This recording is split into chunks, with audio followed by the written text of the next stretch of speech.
Sir. Sir ಒಂದು food canteen ಒಂದು auto ಕಳಿಸ್ಬಿಡಿದ್ರಲ್ಲ. ಹಾ ಹೌದೌದು ಸರ್. ಮಾಡಲ್ ಎಷ್ಟು ಗಾಡಿ? ಅದು 2004 ಸರ್. ಡಾಕ್ಯುಮೆಂಟ್ಸ್ ಐತೆ ಗಾಡಿದು? ಡಾಕ್ಯುಮೆಂಟ್ಸ್ ಇಲ್ಲ ಸರ್. ಇಲ್ಲ. ಹಾ ಸರ್. ಗಾಡಿ ರನ್ನಿಂಗ್ ಇದೆಯಾ? ಹಾ ಸರ್, ಗಾಡಿ ರನ್ನಿಂಗ್ ಇತ್ತು ಸರ್. ಅಂದ್ರೆ ಡಾಕ್ಯುಮೆಂಟ್. ಡಾಕ್ಯುಮೆಂಟ್ ಇದೆ ಸರ್. ಅಂದ್ರೆ ಅವ್ರ ಹೆಸರಲ್ಲಿ ಆಗಲ್ಲ, ಅದೆಲ್ಲ ಸ್ಕ್ರಾಪ್ ಮಾಡಿತ್ತಲ್ಲ ಹಿಂದೆ ಪ್ಯಾಸೆಂಜರ್ದೆಲ್ಲ. ಹಾಂ ಹಾಂ ಹಾಂ. ಹಾ ಅದೇ ಗಾಡಿ ಸರ್. ಅಂದರೆ ಪೊಲೀಸ್ ಹತ್ರ ಏನು ತೊಂದರೆ ಏನಿಲ್ವಾ ಗಾಡಿ?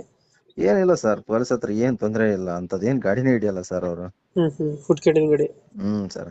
ನೀವು ಮಾಡಿಸಿರೋದ ಏನು ತಗೊಂಡಿರೋದು ಇದು? ಎಲ್ಲ ನಾವ್ ಮಾಡಿಸಿರೋದು ಸರ್ ಅದೆಲ್ಲ. ನೀವು ಮಾಡಿಸ್ಕೊಂಡಿರೋದು? ಹಾ ಸರ್. Tyre condition? ಎಲ್ಲಾನು ಟೈರ್ ಕಂಡೀಷನ್ ಒಂದು ಲೆಫ್ಟ್ ಸೈಡ್ ಒಂದು ಬ್ಯಾಕ್ ಸೈಡ್ ಅದು 100% ಚೆನ್ನಾಗಿದೆ ಸರ್. ಹ್ಞೂ. ಇನ್ನು ಎರಡು ಬಂದ್ಬಿಟ್ಟು 50% ಚೆನ್ನಾಗಿದೆ ಸರ್. ಬಟ್ ಗಾಡಿ ರನ್ನಿಂಗ್ ಐತೆ? ಹಾ ರನ್ನಿಂಗ್ ಇದೆ ಸರ್ ಗಾಡಿ. ಬೋರ್ ಎಲ್ಲ ಮಾಡ್ಸಿರ ಸರ್ ಅದನ್ನ ಇವಾಗ ಒಂದು